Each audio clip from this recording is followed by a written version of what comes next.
Well, I am Michael Danner. I'm the host for tonight, and thrilled to have all of you here for this time of exploring Ched and Elaine Meyer's new book, Healing Haunted Histories: A Settler Discipleship of Decolonization. Just want to read a little bit about the book from, and then introduce Elaine and Ched, and then we'll turn it over to them. Essentially, they'll give a presentation as they talk, write down questions, anything that you have, and then there'll be a time of Q&A. As we go, you can use the chat feature on the side to write questions, and then I'll help to kind of steer that conversation with Ched and Elaine when we get to that point. If you do have tech support questions, you can direct message Caleb Gingrich. You can see his screen says tech support, and you can direct message him, and he can help you with things like audio, or if your video is not right or things aren't sounding right. But welcome, and let me begin with just reading a bit about their new book. It says, this volume tackles the oldest and deepest injustices on the North American continent, which inhabit every intersection of settler and indigenous worlds past and present. And it argues that we can heal the wounds that are inextricably woven into the fabric of our personal and political lives through the inward and outward journey of decolonization. The authors write as and for settlers on this journey, exploring the places, peoples, and spirits that have formed and deformed us. They look at issues of indigenous justice and settler responsibility through the lens of Elaine's Mennonite family narrative, tracing landlines, bloodlines, and songlines like a braided river. From Ukrainian steppes to Canadian prairies to California chaparral, they examine their forebears' immigrant travails and trauma, settler unknowing and complicity, and traditions of resilience and conscience, inviting readers to do the same. Equal parts memoir, social, historical, theological analysis, and practical workbook, this book invites settler Christians and other people of faith into a discipleship of decolonization and restorative solidarity. Elaine Ends, just to introduce Elaine and Ched. Elaine Ends has worked in a range of restorative justice fields since 1989, from victor offender dialogue in the criminal justice system to healing of historical violations and intergenerational trauma. With the D-Men from St. Andrews College, Saskatoon, she trains and teaches throughout North America. With her partner Ched, published the 2-volume Ambassadors of Reconciliation, a New Testament Theology, and Diverse Christian Practices of Restorative Justice and Peacemaking, both with Orbis Books in 2009. Ched Myers is an activist, theologian, and New Testament expositor working with peace and justice issues. He is a popular educator, animating scripture and literacy in historic and current social change movements. Myers has published over 100 articles and 8 books, including Binding the Strongman, a political reading of Mark's story of Jesus. Ched and Elaine are ecumenical Mennonites based in the Ventura River watershed of Southern California, in traditional Chumash territory. Thank you, Ched and Elaine, and with that, I'll turn it over to you. Thank you. Thank you, friends. It is good to be with you and good to see so many familiar faces.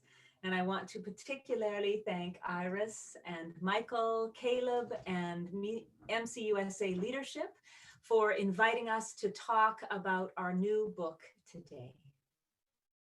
Easter greetings in the name of the Risen One, and gratitude to all of you for joining us tonight on this ongoing webinar series. We'd like to open with an invocation that cites 2 powerful lines from Amanda Gorman's Inauguration poem 3 months ago.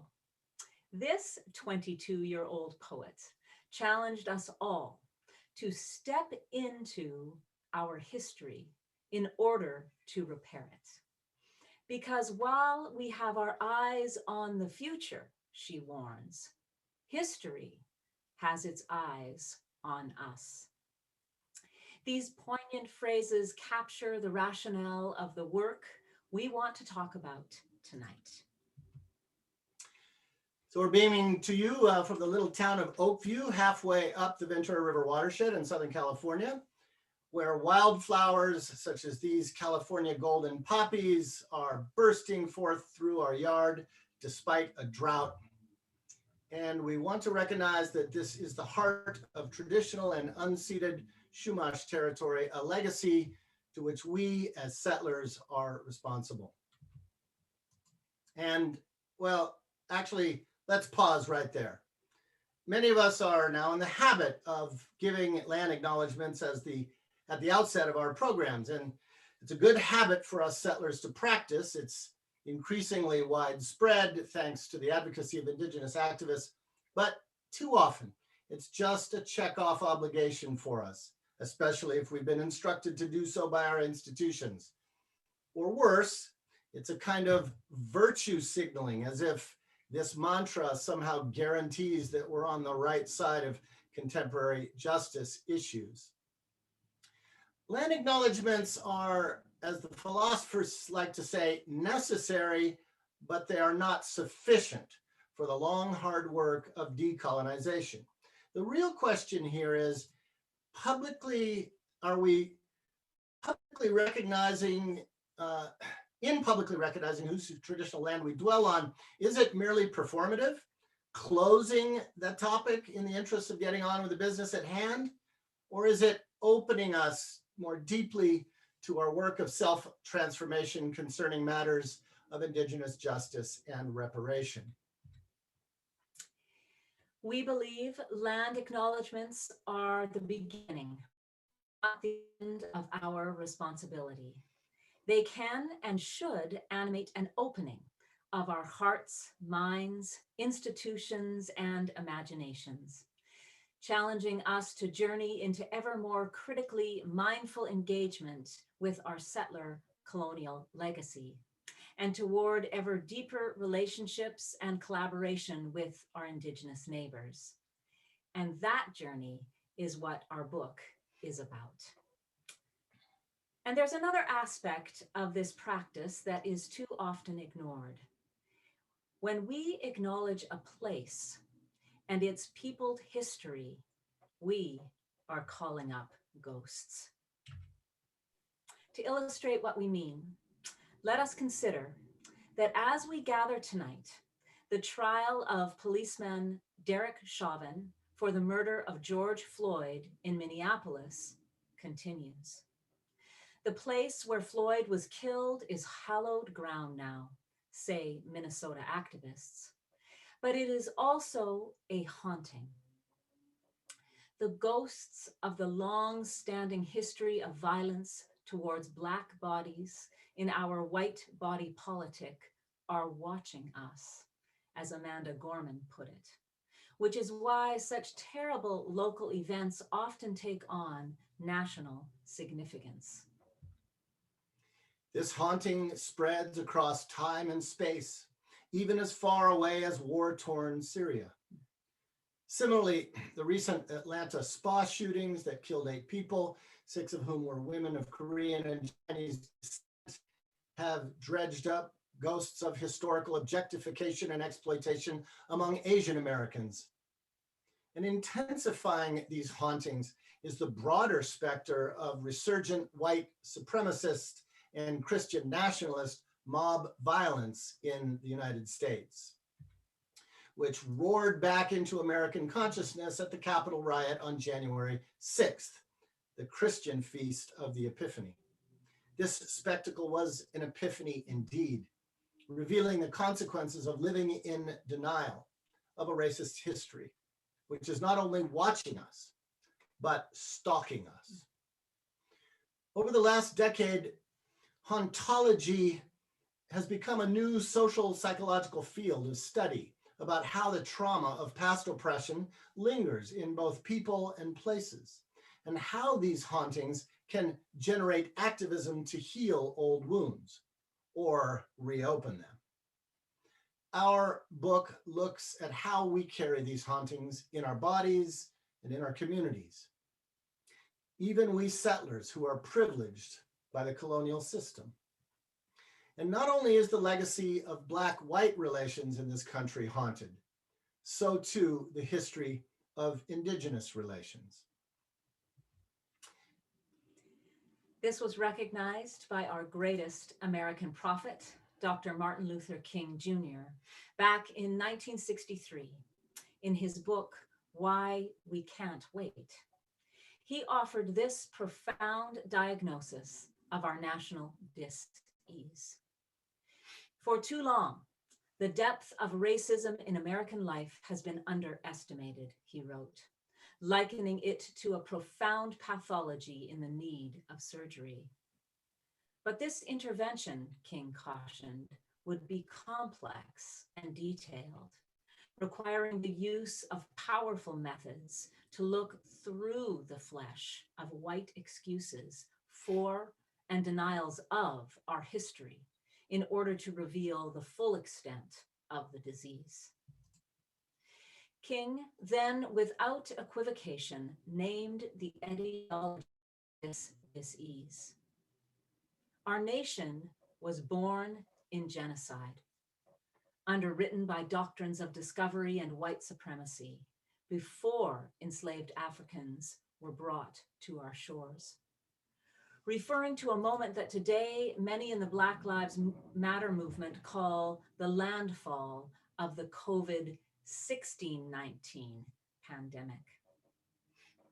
The scar of racial hatred had already disfigured colonial society in the dispossession and murder of Indigenous peoples. Even today, King continued, white Americans have not morally reckoned with this shameful history. He concluded by acknowledging that those of us who desire to liberate ourselves from this tangled web of prejudice have not yet fully grasped how deeply it has been woven into our consciousness. What an extraordinarily courageous and prescient diagnosis.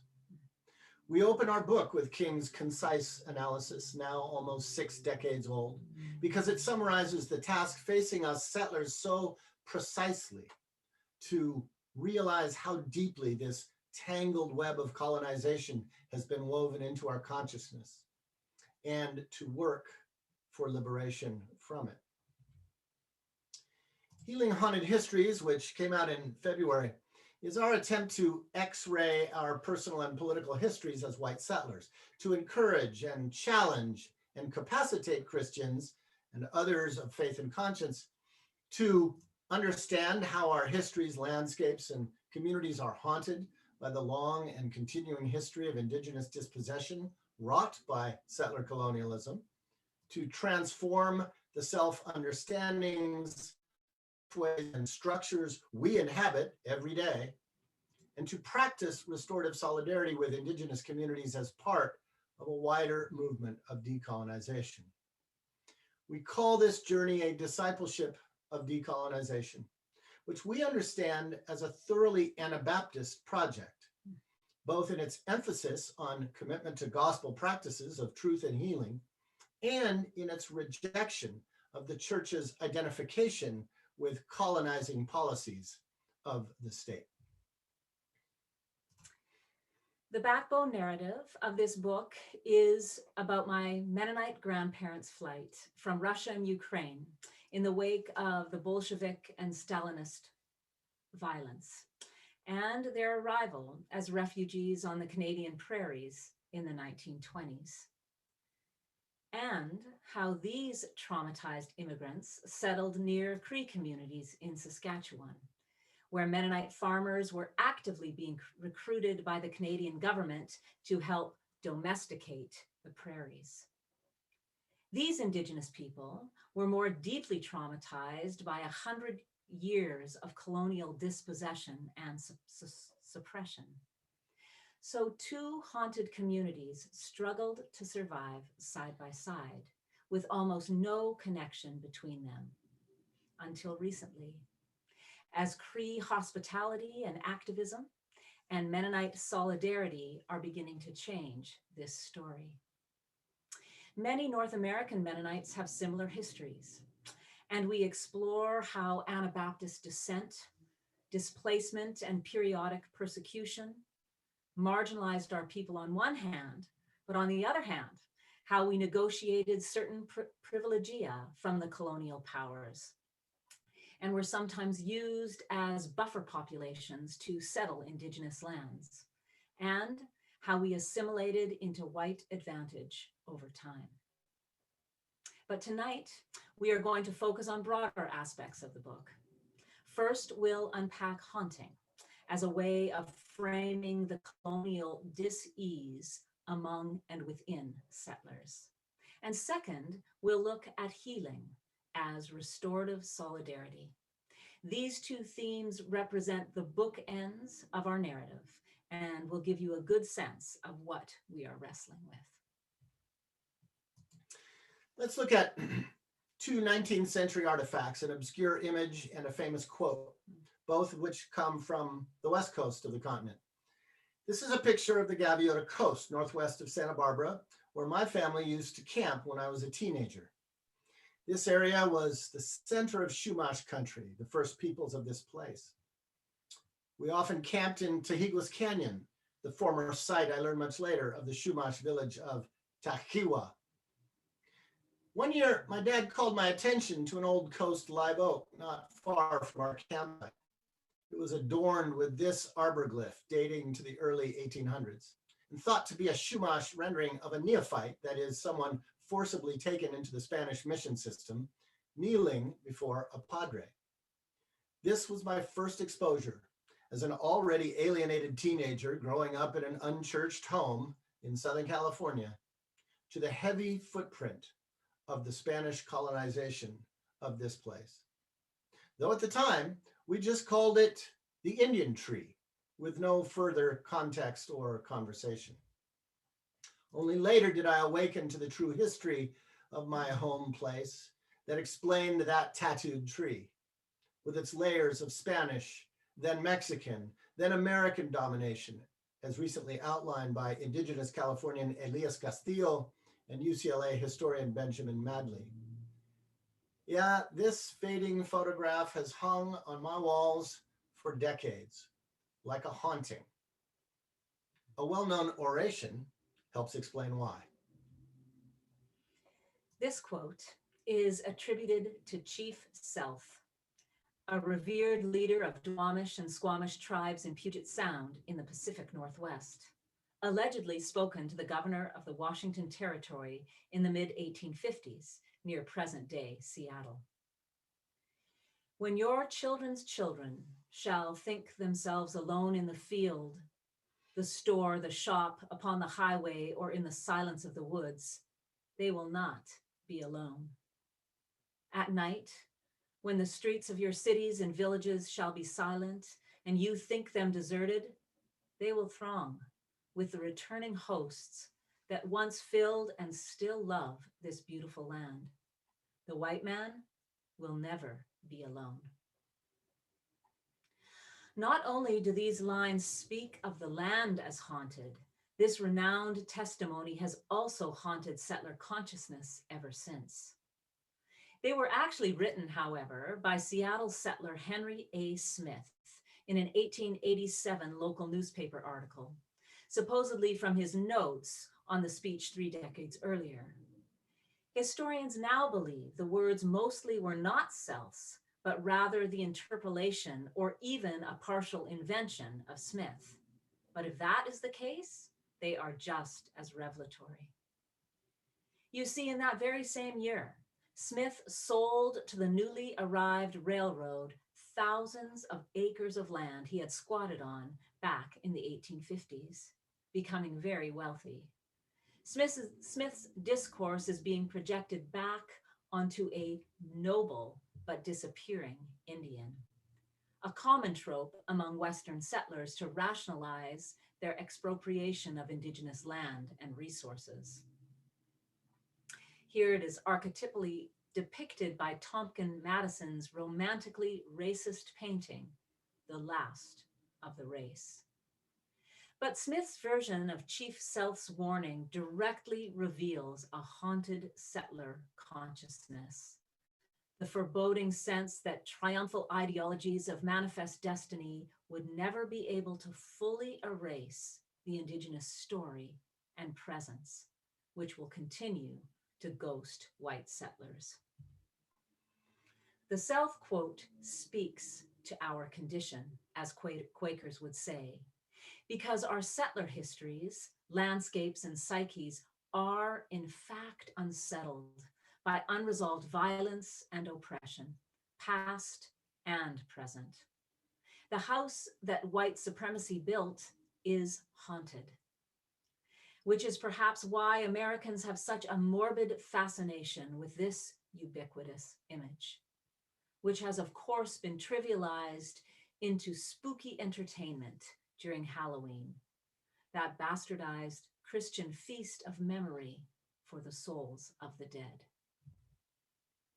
Sociologist Avery Gordon, in her important book, Ghostly Matters, asserts that haunting is a constituent element of modern social life, through which repressed or unresolved social violence makes itself known in everyday life, especially when they are supposedly over and done with, slavery, for instance, or when their oppressive nature is continuously denied. Yet importantly, Gordon also emphasizes how reckoning with these ghosts can mobilize individual, social, or political movement and change, but only if it is faced. Indigenous scholar Eve Tuck asserts that settler colonialism, which she defines as the management of those who have been made killable, is the oldest and longest haunted history in North America. Settler society, she says, and haunting are inextricably bound. Each ensures there are always more ghosts to return. To make theological sense of this, let's explore a biblical analogy. We think that ghostly phenomena, analyzed by Gordon, is what the ancient healer, Jesus of Nazareth, diagnosed and engaged as unclean spirits. The Gospels portrayed Rabbi Jesus as unmasking two kinds of spirits of oppression. On one hand, Jesus confronted what we might call political demons. We see this, for example, in the case of Mark 5, 1-20, the famously weird story of the Gerasene demoniac. The true name of this demon is unmasked as Legion, which for a Jewish peasant in Roman Palestine in the first century was the face of Roman oppression, omnipresent in a landscape of the militarily occupied country. These unclean spirits represented in their political imagination the Roman occupying powers, which indeed locked down people among the dead in the militarily colonized region of Gerasa. Think of it perhaps as a kind of political cartoon.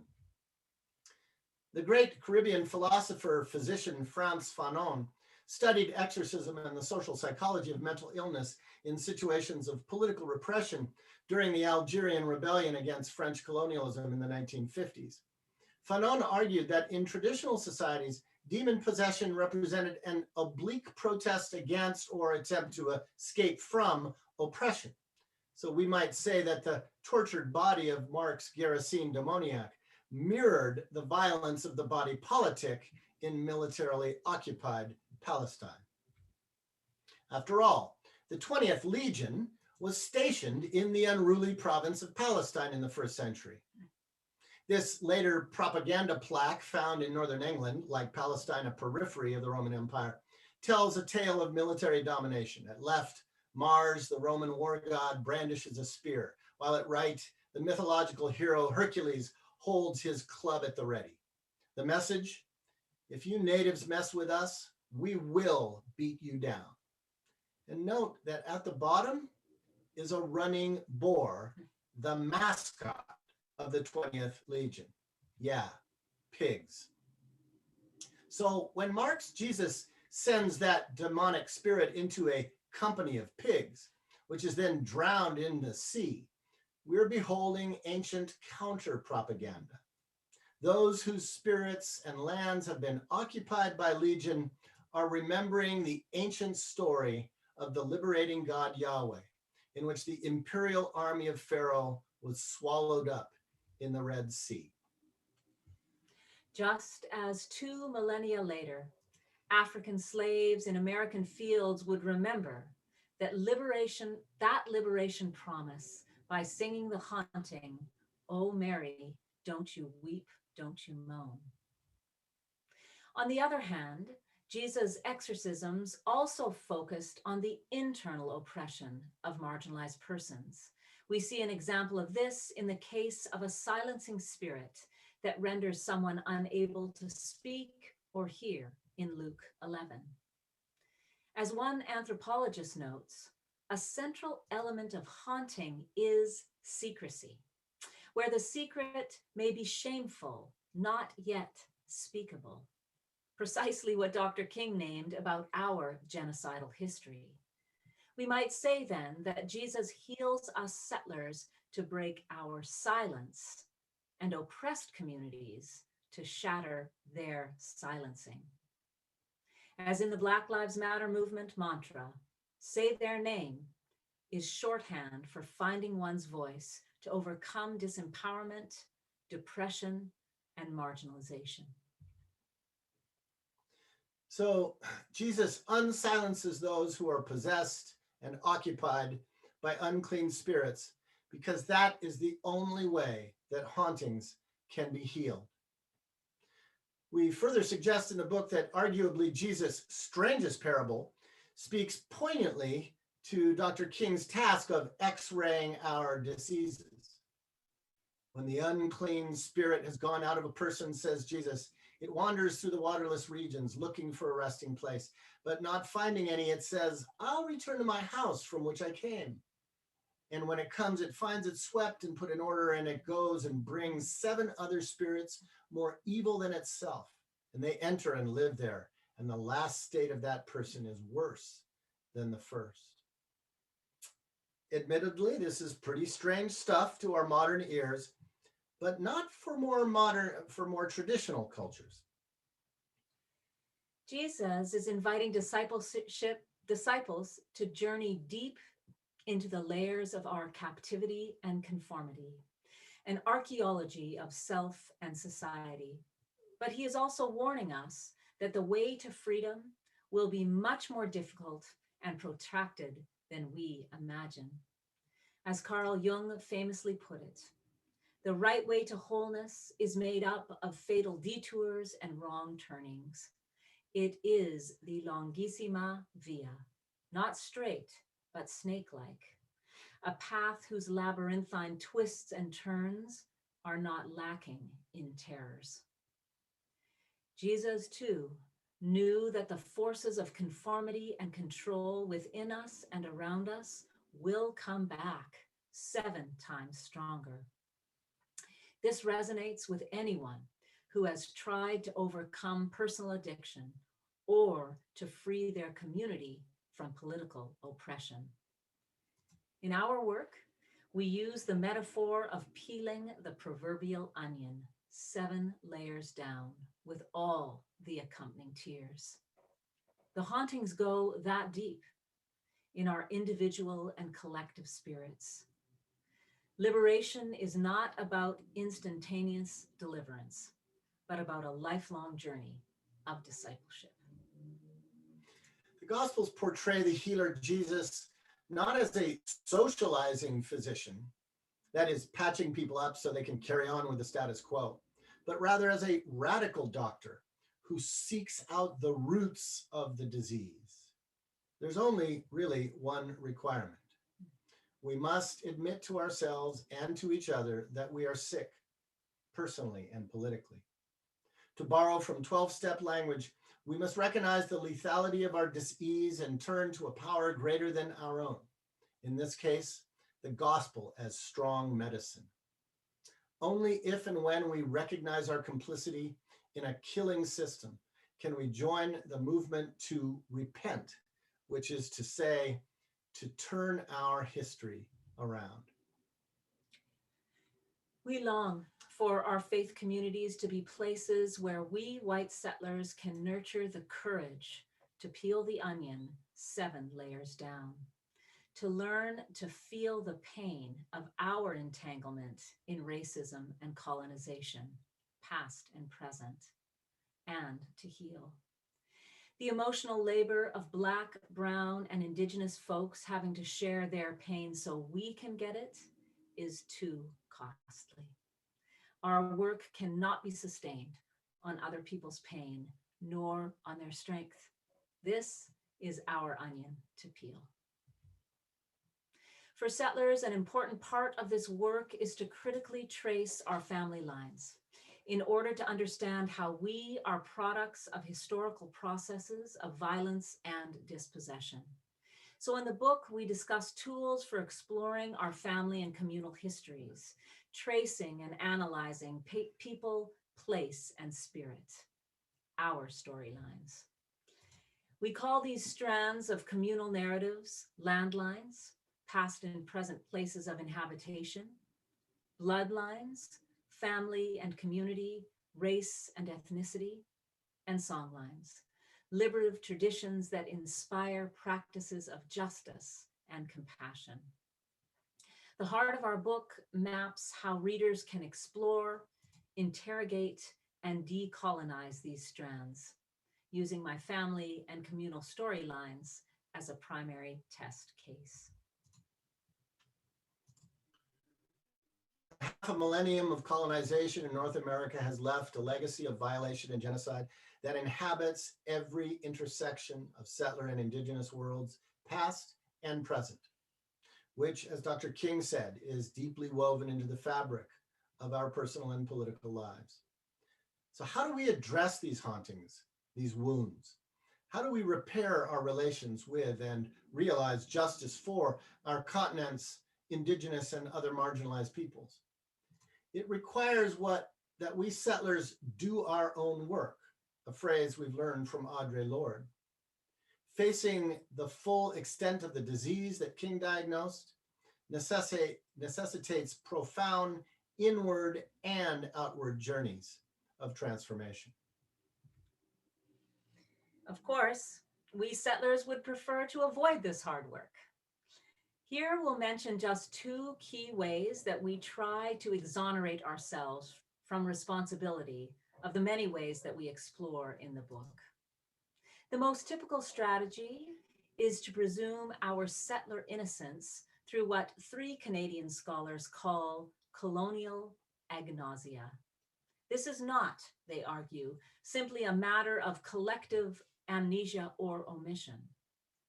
Rather, this act of ignoring is aggressively reproduced, effectively invested, meaning it inhabits our emotions and spirituality, and effectively distributed through our educational systems and the media, in ways that justify the status quo and render our entanglements in colonization just too difficult to understand.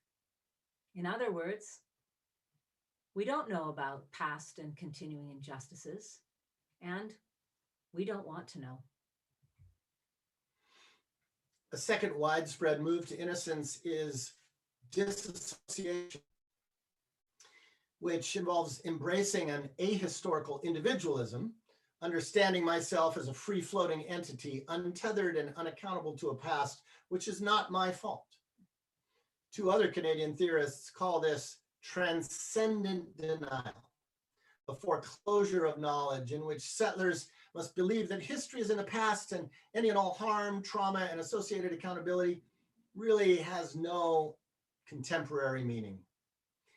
As a result, they assert, we are literally sick at heart and soul, making it difficult to look at each other or at ourselves without a deep weariness, which extends to all those we encounter as other. In the same year as King's Why We Can't Wait, James Baldwin wrote his famous The Fire Next Time, which similarly argues that white people are still trapped in a history which they do not understand, and until they understand it, they cannot be released from it. To reckon with this history is not to drown in shame, paralysis, or denial, Baldwin insisted, but to use it for liberation. He warned, an invented past cannot help us. It will crumble under the pressure of reality. Now that is a word for our time of resurgent fake news and fairy tale historical narratives. Contemporary Indigenous activist Nikki Sanchez summarizes the whole matter simply and succinctly. This history is not your fault, but it is absolutely your responsibility. The goal of this work is to animate and empower personal and political practices of restorative solidarity. Using our 2009 Ambassadors of Reconciliation exploration of how principles of restorative justice might be applied to historic injustices, we identify 3 core commitments.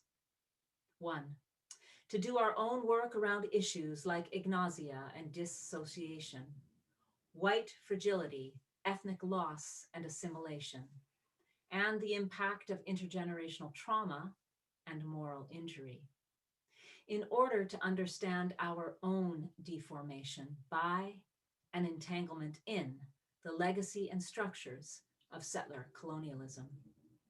2, to listen to how Indigenous and other communities victimized by historic and current injustices are, quote, identifying harms, needs, and responsibilities, and investigating our complicity. And 3rd, to work with these communities to make things as right as possible, including covenants of accountability, restitution, reparations, repatriation, and perhaps, over time, reconciliation. This process is an ongoing circle. As soon as we take initiatives, we go back, look at what we have learned, then have conversations about next steps, and keep working around these practices. We explore a variety of restorative practices that colleagues are working with today. But here we want to conclude by highlighting the ultimate goal of such discipleship, concrete expressions of settler reparation. We understand that reparation is both a suppressed and polarizing conversation in our society. After all, redistributive justice is still considered a heresy in capitalist culture. But reparations continues to be a live question in the African American community. And repatriation of Indigenous land and life is considered the essence of decolonization, according to Native leaders such as the aforementioned Eve Tuck. Recently, we've seen a popularization of this trend in the #LandBack movement, initiated by the Indian Collective, which launched on Indigenous Peoples Day last year. It's important to remind ourselves as Christians that reparative practices lie at the heart of biblical faith.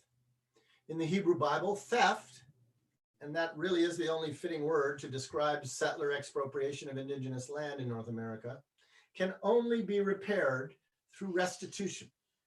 We've discussed this in our 2009 Restorative Justice volumes. And in the Gospels, Jesus, of course, challenges the rich man to make reparations to those his affluenza has defrauded as a precondition for his discipleship, and as the medicine for his own cure. We offer a detailed study of that Mark 10 passage in the book. For privileged settlers living on stolen land, Jesus called to restore ourselves by redistributing our resources. That feels like a very hard word.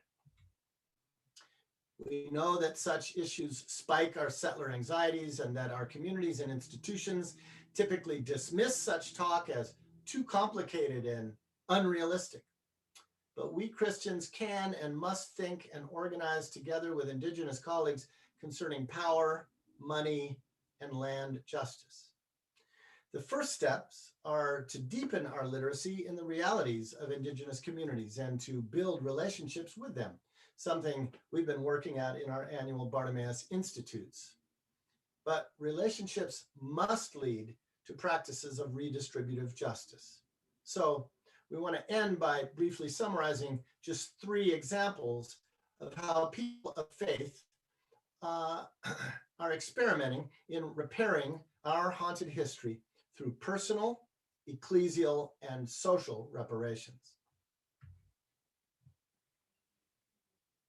Many of you likely know the story of Mennonite pastor Florence Schloniger, who donated a portion of her family homestead sale to the Kanza Indigenous Heritage Society. But you may not know the story of Rich Snyder, a plumber who bought a remote piece of land in Southern Colorado. Upon discovering Ute artifacts, he felt the land was haunted and gave it, along with his cabin, to the Ute tribe in 2019. He is the first landowner in a campaign by the tribe to seek new rights and establish a new presence in their ancestral Colorado lands. Tribal chairman Luke Duncan said, "We hope it can inspire others to take similar actions." It's even more powerful when institutions decide to make reparations, as these can have wider impact on other organizations.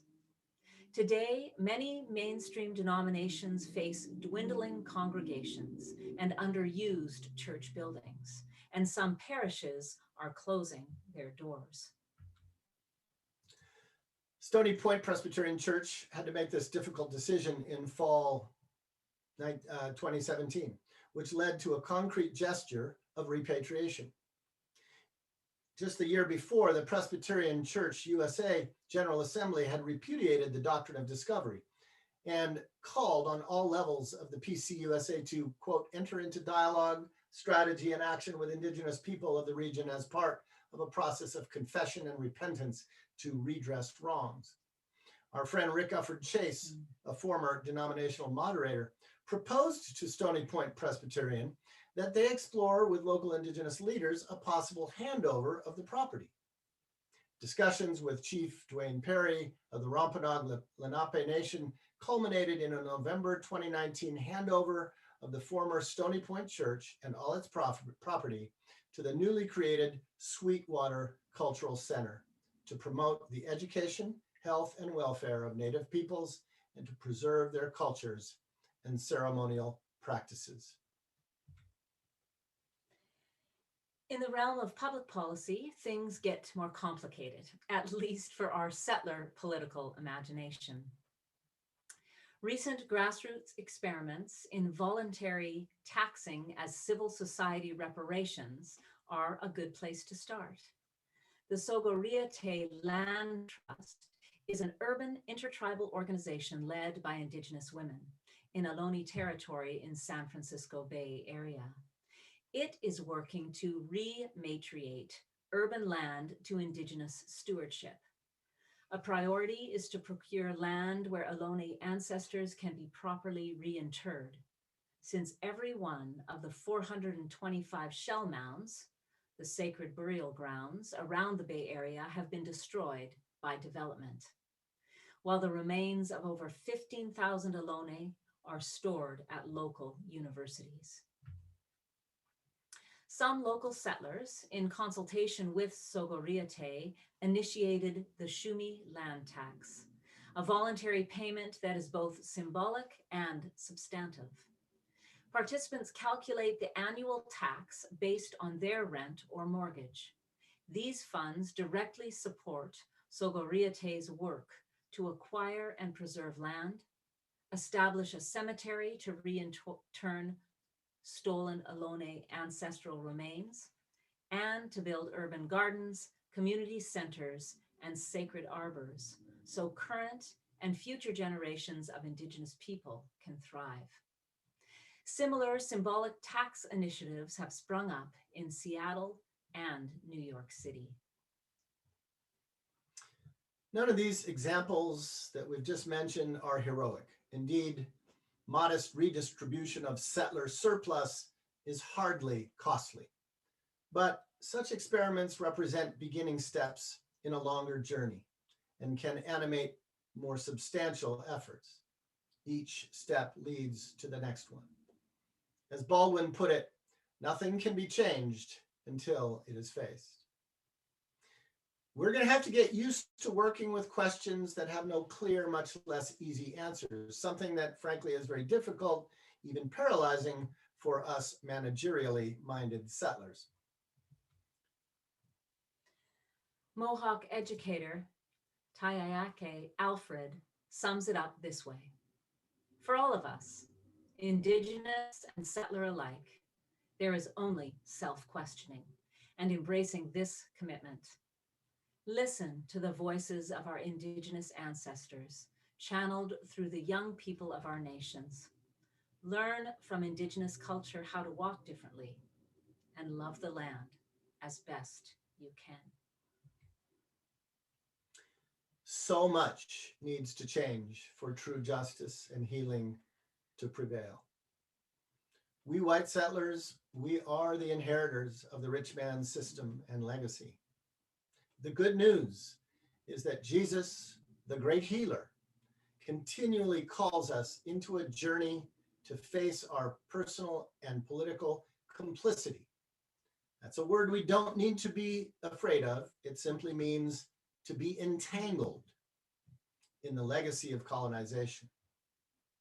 We like to say that no first step of repentance as redistribution, as reparation, no first step is too small, but no step is too great either. So we end as we began.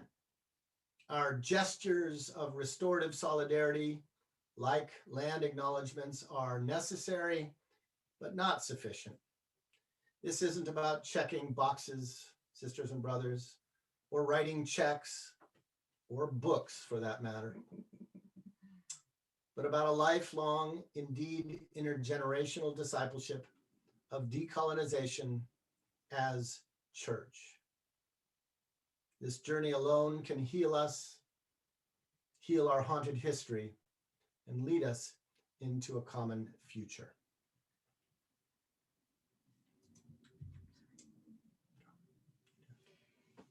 Before we turn it back to Michael for some conversation, we want to let you know that if you'd like to order Healing Haunted Histories, you can go to this site here, healinghauntedhistories.org, where until Friday? Till May, end of May. Yeah, I think it's until May 31st. It is. Until May 31st, you can get a 20% discount. Such a deal. So please, if you're interested, go and do that. We are organizing online study groups around the country. So let us know if you would be interested in joining in. Thank you.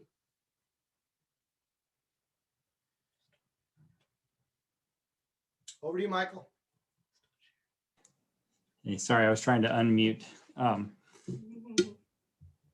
Caleb, if you can hear me, can you go ahead and put that website up in the chat so people can reference that if they want to see it, since they stopped sharing?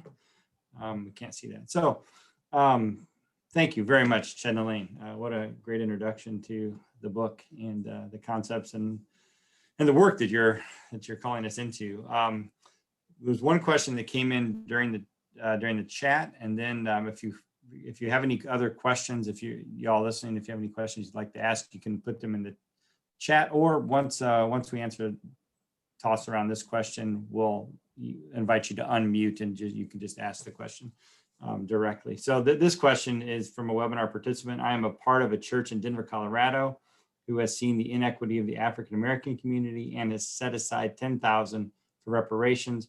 What would you say to us about this decision to use reparations for the African American community versus the indigenous people who settled the land here in Colorado?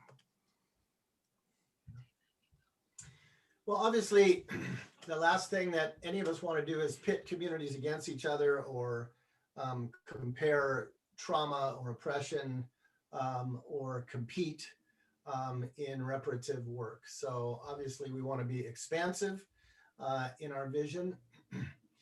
But it's also true that the African American community, broadly speaking, has been working for so long, decades and decades and decades, around reparations around slavery, efforts which now seem to be possibly being taken more seriously at the level of government. And so we have a lot to learn from African-American communities when it comes to both the politics and economics of reparations, and from the Black church. And I think that, that's a conversation that would be wonderful for our Mennonite denomination to solicit. So I think initiatives that happen like this local or statewide one are really important to track and to draw in Indigenous communities into those conversations. One of the examples, obviously, we gave of land back was from Colorado. There's a beautiful story of a Lutheran church that was given over to local Indigenous folk, I believe in the greater Denver area, if I'm not mistaken. I know Iliff Seminary was part of that, and George Tinker was part of that effort. So so I think what we want to do is understand that the history is deep, it's complicated, there are layers, and all the layers are interconnected. The dispossession of Indigenous people was not unrelated to the dispossession of Africans, enslaved people, which is why so many enslaved people in the 17th and 18th centuries into the 19th century actually escaped from white settler communities to go live with Indigenous communities, and why there's so many mixed ancestry folk, Black and Indigenous. So these things are deeply related. That's one of the reasons why in the book we, when we're talking about learning these histories, we have a section called Pilgrimage as Pedagogy. Tell the story of how we interrupted finishing this book to take a trip essentially to learn about slavery. Yeah, it was a beautiful trip. We of course thought this book took a lot longer to write. Man, if any of you have been involved in writing projects, my goodness, took us a lot longer. And so we long thought we'd be finished, and we had commitments for the month of October of 2019, which actually started at a wedding in New Orleans, which was really beautiful. But from there, we drove up to DC, and we, in many ways, we started in Montgomery. We went to the Equal Justice Initiative. We went to the Rosa Parks Museum. We had an incredible experience of driving up through the South and then up the East Coast.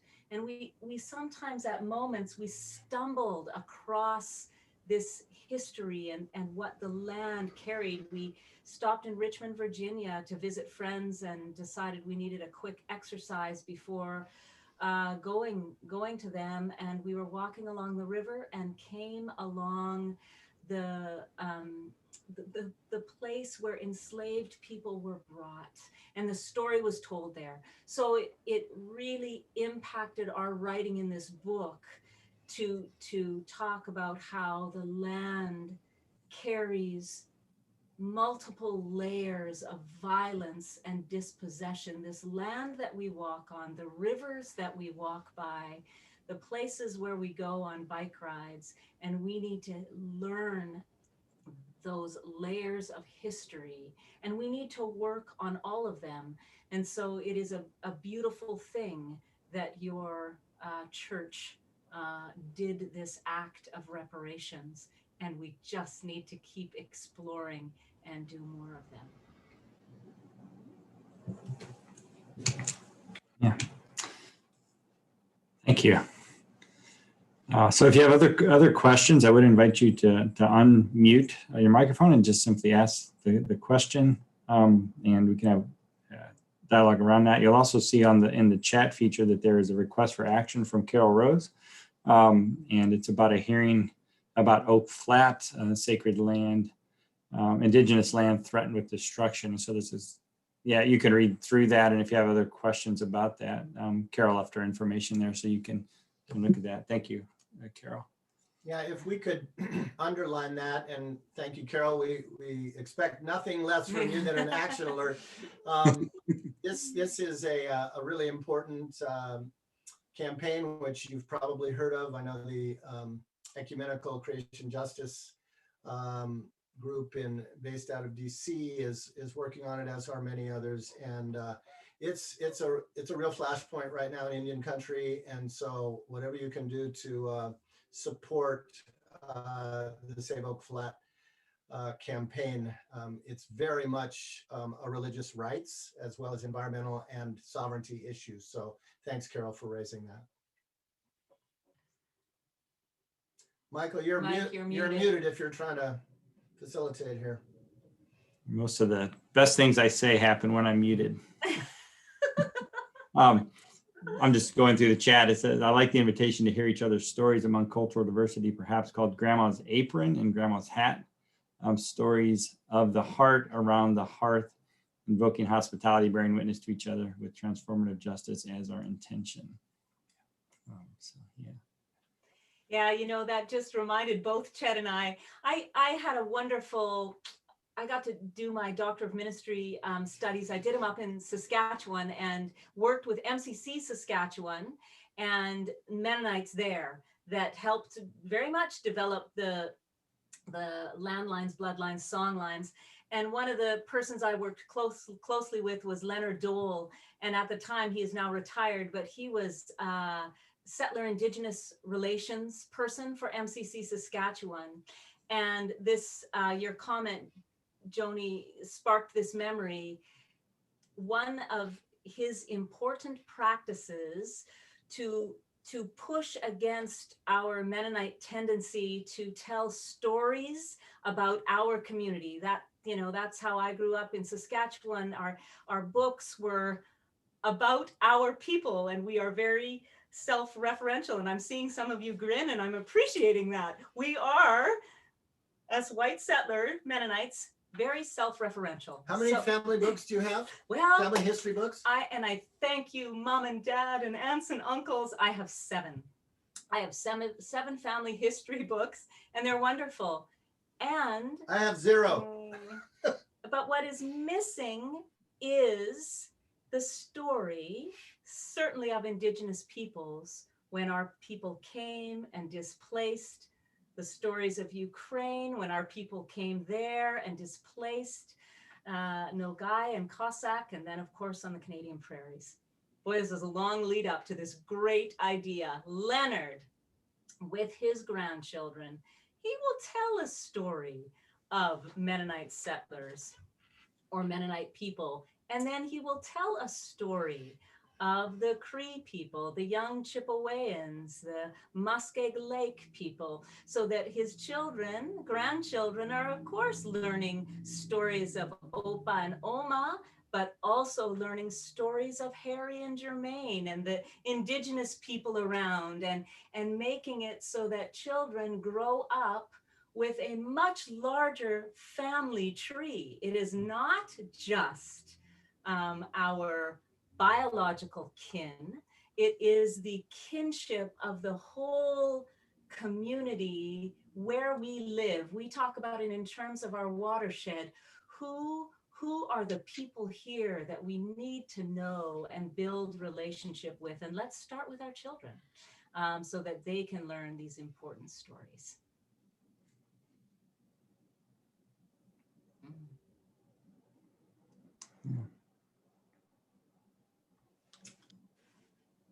Yeah, Michael, I'll just respond to June's lovely message in the chat and draw people's attention to it.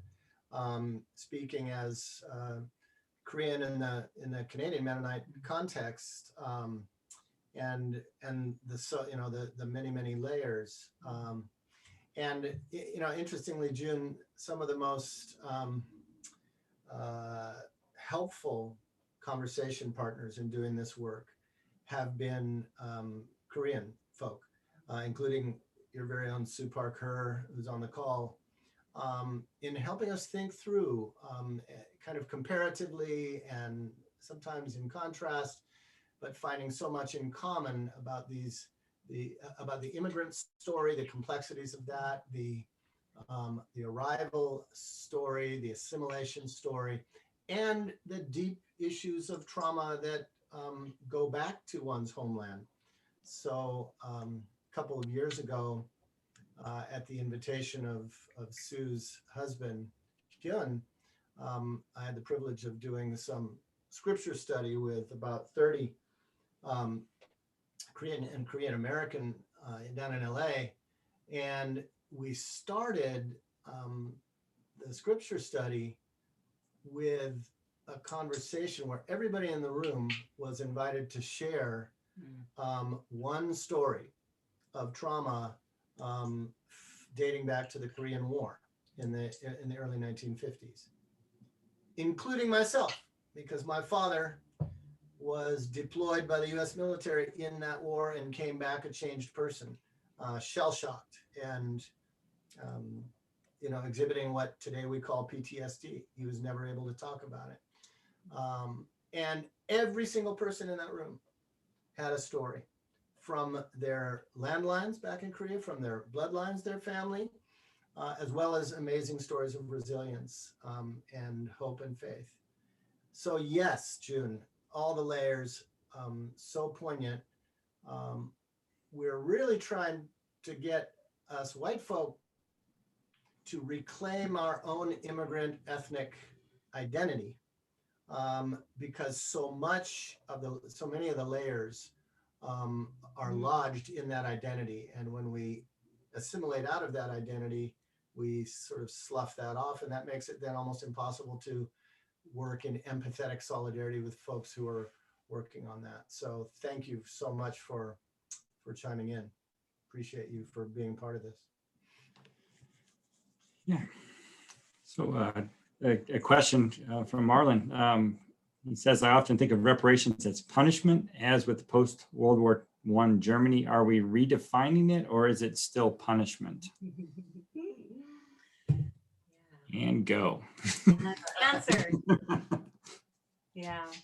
My journey into this began in 1989 when I came down on Mennonite voluntary service to work with the Victim Offender Reconciliation Program. And this has held true for me. The goal of that victim offender dialogue was to help offenders face the harm they had caused, talk about how things could be made right, which was costly, but should never have been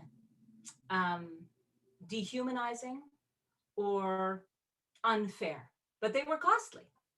And then we talked about the future, how to make sure this didn't happen again. So no, reparations is not about punishment, but it will be costly. And we note this in our book that, the different examples we've given of repatriation or reparation out of settler surplus is actually never that costly, because we are giving out of the wealth that we have. And what Jesus is calling us to in this work of reparations is, in the bottom line, about our healing. So it is actually the exact opposite of punishment. It is about creating new relationships that are built on peeling back all of the layers of white supremacy and white privilege and all of the benefits we have gained, and figuring out how to share equitably. And in that, we will find healing, and we will shed the hauntings of settler colonialism. And, that South quote, and how we started with the deceit and the dis-ease and the lies that we live by, that is going to be our healing if we can shed all that. And that is what reparations is about. So I would say the exact opposite of punishment. Which, Marlon, is not to say that reparations as exacted from government to government in the case of both World War I and World War II were not ever about punishment, because I think there's a case to be made that there was a certain political calculus by the victorious powers of wanting to ensure that a unified and powerful Germany never arose again.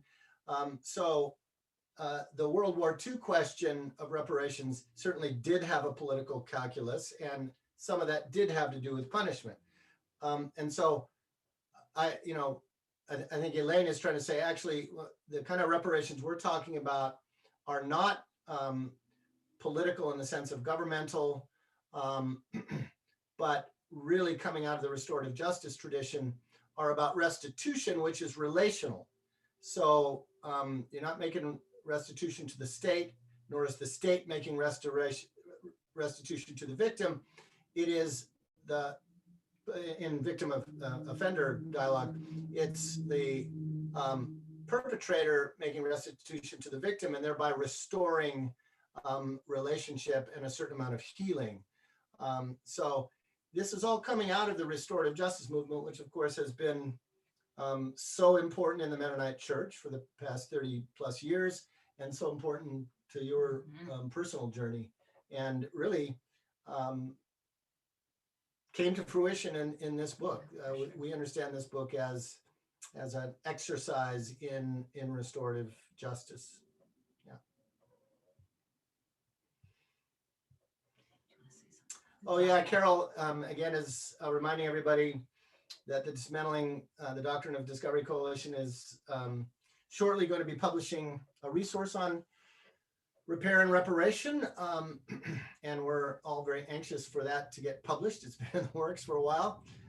Actually, our scripture study in Jesus and the Rich Man is going to be in that resource, so you can look for it there as an attempt to make a theological case for why restitution is not only acceptable as a Christian practice, but indeed essential for our discipleship, at least according to Jesus. So we can hardly wait. Carol, do you know when it's going to be out? Maybe you can chat that in so we can be looking for it. No, I do not know. Takes a long time to get a publication out, that is for sure. And obviously we hope that all of you are paying attention to the work of the Dismantling the Doctrine of Discovery Coalition, our colleagues and friends working very hard on that particular thread. Yes, and I just got the delight of reading Sarah Augustine's new book and endorsing it. It, I believe, is coming out in June. So, and it's a wonderful, wonderful resource as well.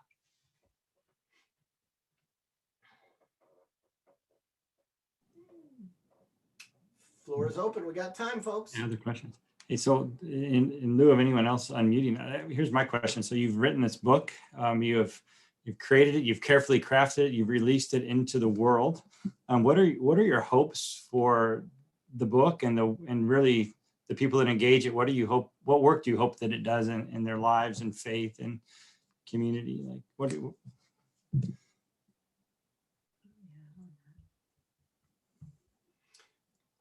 Well, Elaine is working right now with two different groups who are workshopping this book. And I think the expectations are kind of layered in that workshop, that we're really looking for folks to engage their landlines, bloodlines, and songlines in their own family story, precisely in order to understand that the issues of decolonization are not external to us. They're not big political issues, which we don't have to be concerned about. They're not too complicated for us. They're not outside us. We carry them. Every single one of us carries these issues in our personal and our communal and our political history. And so this book is trying to find a way to remove all of the excuses we give for why we can't engage these kinds of things, particularly people in churches. This is not about me. It's too big. Actually, if we dig deep enough, we find that every single one of us, our stories are part of the deforming powers and forces of colonization. Some of us benefited from these systems.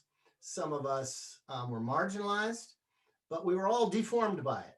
And we're all trying to get to health.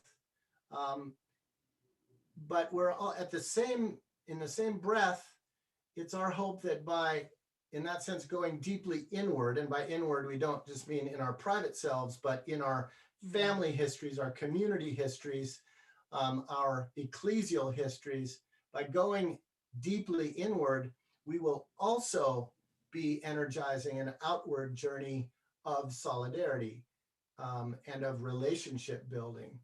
Because, and this is one of the reasons we begin with it with the King quote, as we did tonight, we're just simply not going to get to healing as a settler society until and unless we have dealt with every layer of dispossession and violence and erasure among the first peoples of this continent. We will just continue to be haunted by it. And so, yeah, I think generally speaking, our hope is that folks will go deep on an inward collective journey and deeply into the outward journey of healing and relationship building and reparations. And what about these workshops are you most excited about as people engage it? Yeah, we've just started. This is the first one. We just had our first session, and people are very, very excited about the different ways they can research their genealogy. And I'm, trying to always pull to call it a social kinship mapping.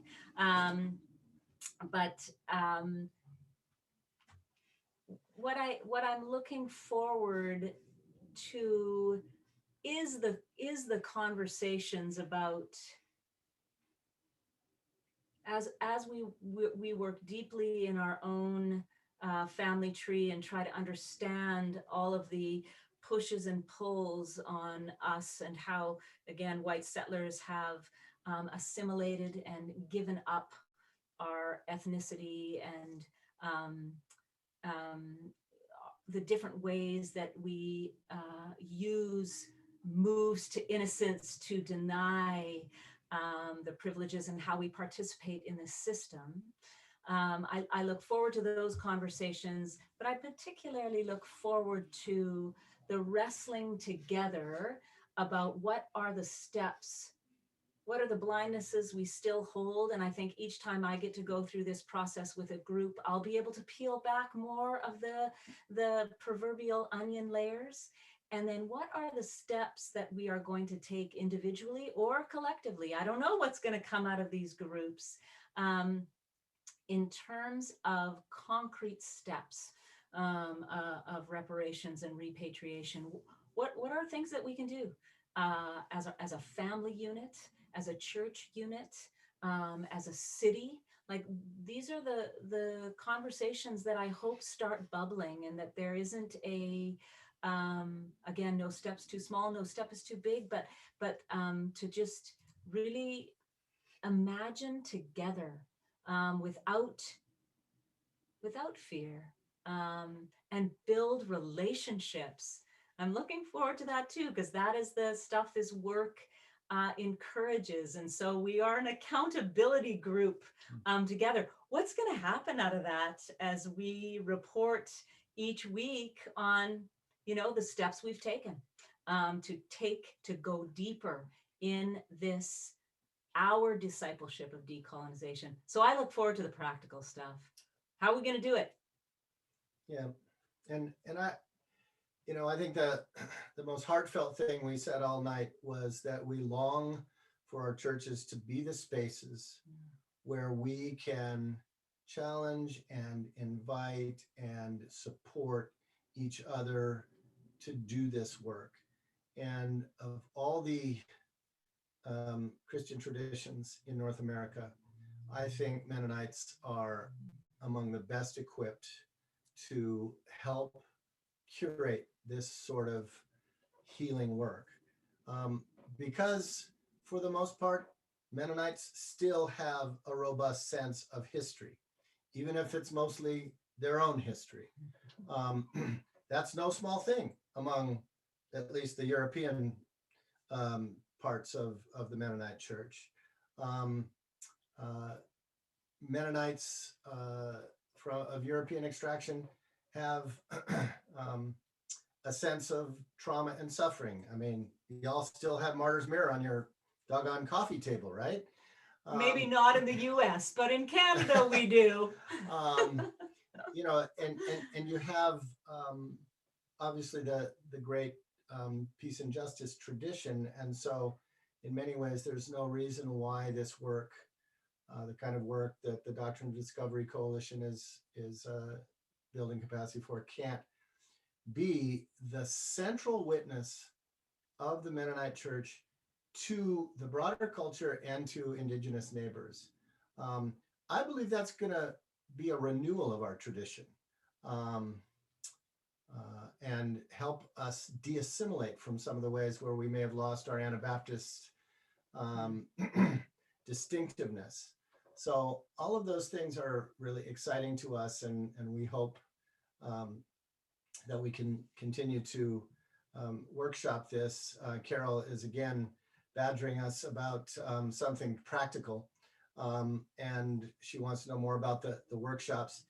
And yeah, we do envision this being a hands-on process, and we hope to train trainers and get this kind of work spread abroad and connect with people who are already doing similar work. Do you want to answer? Thanks. I don't know if you're tracking with the chat or not. Thinking of Nancy's question here. I'm intrigued with the idea of church buildings being donated to Indigenous communities. What resources or strategies would you suggest might be best used to encourage middle judicatory leaders to challenge church bodies to consider this creative and redemptive idea? Yeah, thanks, Nancy.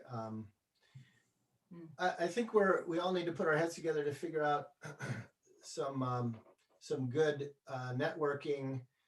We can think of about a half a dozen instances just in the last 5 years where church grounds and buildings have been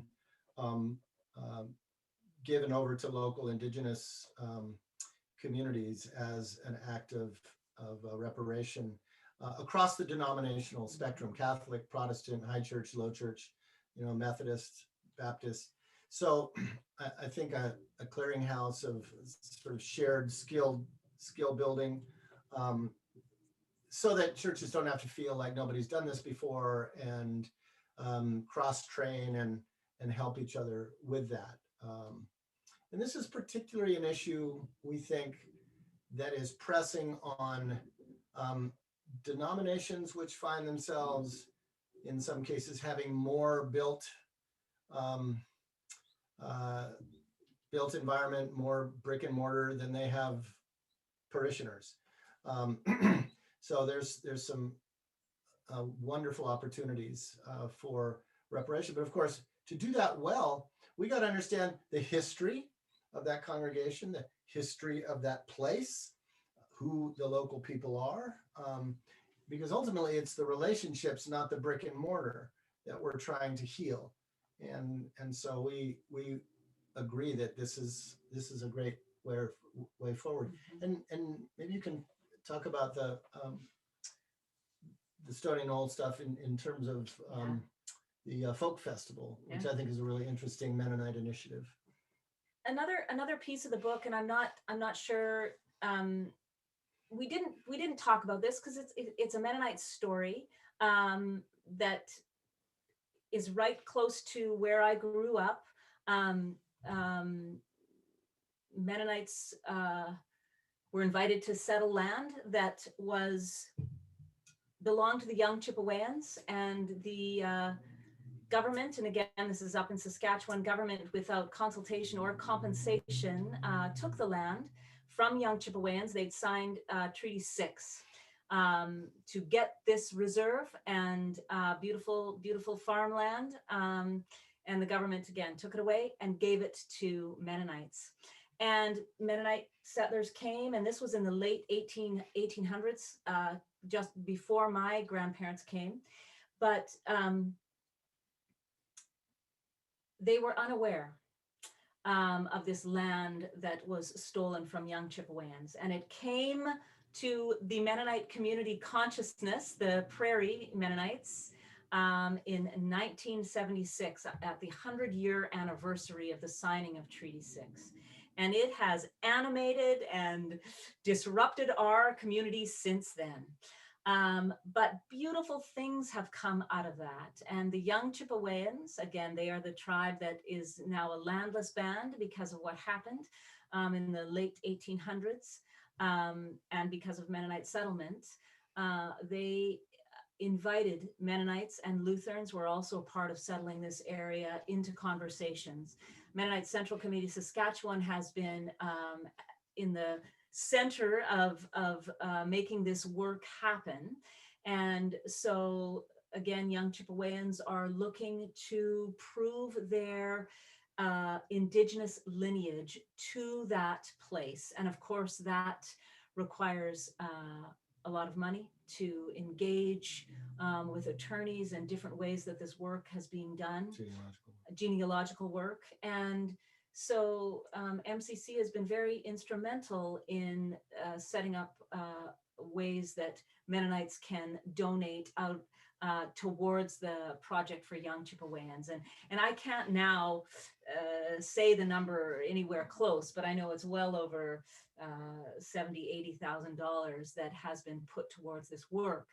One of the things that Chet is remembering is every August, except this last one, they did not have it, but there is the Spruce River Folk Festival, and I invite you all to come up to beautiful Saskatchewan and take part in the Spruce River Folk Festival. It is a wonderful festival where it's mostly Mennonite settlers. I know a few Lutheran settlers participate too, and then young Chippewyans come together and have a music festival together. And we learn about landless bands in Saskatchewan and get an update about what is happening for the young Chippewyans and their work to establish themselves as a federal band. And there's lots of good food and storytelling and an auction where we are all encouraged to spend wildly in support of the young Chippewyans and the work they're trying to do.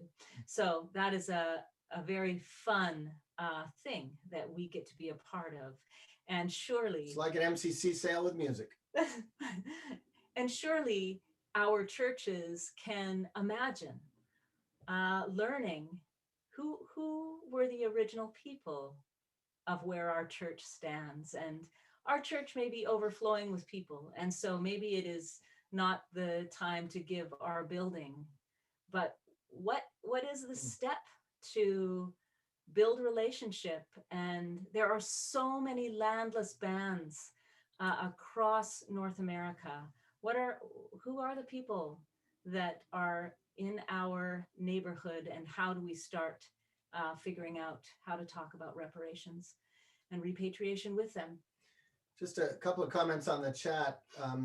Joni is mentioning Ruby Gibson's work and the idea of somatic archaeology. That's exactly the trope that we use in the first half of this book, that we're doing an archaeology of self and society. And it involves the places our people have lived and live. It involves our family stories, what we hold in our bones, and it involves what are the resources that helped our people make it, survive, and what are the resources that inspire us today. So there's lots of room for church in all of that. Church is a venue for storytelling, and for song lines, and for justice work. Now that brings me to Catherine's comment, which was offline, but she talks about a music and storytelling project that she did in South Africa. And talk about the story Harry told us about singing, Cree and Mennonites getting together to sing. Yes, but hello, Catherine. Very nice to be connected with you. Yeah, a lovely thing. We are good friends with a wonderful Cree couple in Saskatchewan, and actually Harry LaFond accompanied my research, so was a part of and is very involved with helping Mennonite settlers up in Saskatchewan get connected and do their work. And one of the things that he is previous chief at the Muskeg Lake First Nation, and him and Jermaine, his partner Jermaine, are very committed to building relationship with other people. And so I don't know how long ago, actually, because it was so lively in their description, but brought Mennonites came and sang out of the Mennonite hymnal, and first Muskeg Lake folks came together and sang and danced their traditional songs. And so there were these traditional, very, very different traditional songs. They learned to sing a song together, and then they danced and ate, and it was a beautiful meeting of people in things that give us life, singing together and eating together and dancing together. What could be a more, I can't think of a better party. And Harry and Jermaine are very committed to creating these spaces of where people can meet and share their song lines with each other. And so maybe that leads to a closing story, because I know we're up against the bottom of the hour. We close our book with this story, and it happened at our last institute, in-person institute, where we had more than 100 people working really hard for 5 days, doing landline, bloodline, songline work in their own life storylines. And at the end, Harry LaFond, Elaine's been talking about, we asked him for a benediction, and he decided to lead us in a round dance, which is a very sacred ritual among the Cree. It is inspired by the ancestors dancing in the Northern Lights in Canada. And it's one of these things where everybody's got to be in the circle and everyone's looking at each other, and we're just slowly dancing around. Many of you have had this experience. And Harry had a tape of some Cree music, and it was a really long tape. And people were getting a little tired in the closing round dance. And then there was a pause, like it was legitimate that we thought it was done, but no. There'd be a pause, and a lot of us settlers were like, phew, okay, that's over. But then it starts up again. And Harry would just smile and laugh, and he'd say, you see, it's easy to get tired in this work, but you have to keep dancing around and around. And that brought to our minds the great Shaker tune. 'Tis a gift to be simple, and it ends with a beautiful word. Tis a gift to be simple. 'Tis a gift to be free. Yeah, and it closes with the lines. Let's keep on. To bow and to bend, we shan't be ashamed. To turn will be our delight. Till by turning, we come round right. And that was a beautiful way to end that institute. It's a lovely way to end this circle.